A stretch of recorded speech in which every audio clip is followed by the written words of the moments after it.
Christy Award, who's the vocal coach, is hugely responsible for me feeling just like even remotely comfortable doing this. I've had one-on-one meetings with Christy, and we have gone through every single line that I say in the show.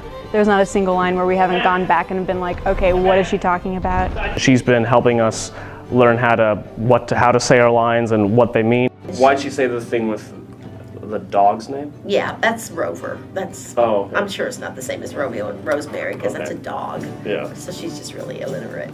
Okay. And so she doesn't believe you when you tell her, my name starts with an R. Oh no, you're so funny. That's not it, so. Oh, okay, I thought she was trying to make fun of it. No, not at all.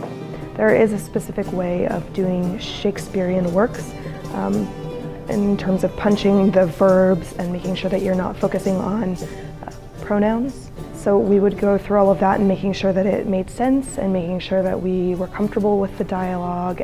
Shakespeare wrote the way that we talk, and now I understand that. She's really great to spitball ideas off of, so if she has one idea and you have another idea, you can look them up together and find out some way to make sense of Shakespeare, because sometimes things don't make sense. It's also good because she has the power to cut things if it's impossible to make it make sense.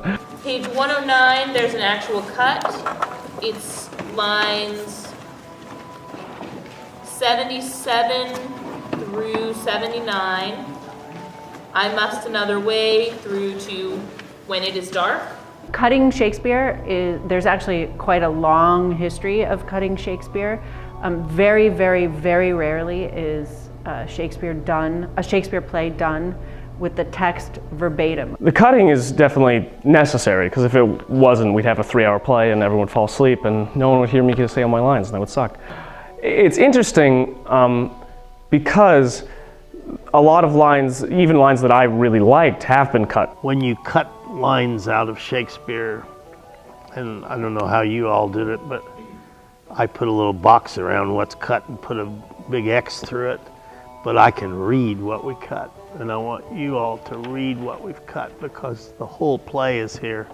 We're going to perform the whole play's story.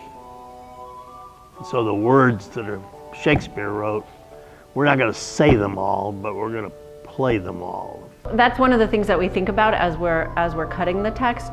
Is this something that an actor can convey? Before Romeo goes into the tomb, he has a scene with Balthazar, his servant, and he tells Balthazar to leave and then pays him and says thank you and asks him to leave. And he's in a very emotional, unstable set.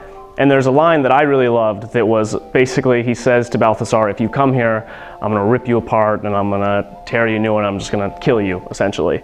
And even though that line is cut, it's my job as the actor and as Romeo to still be able to present that emotional state without the lines.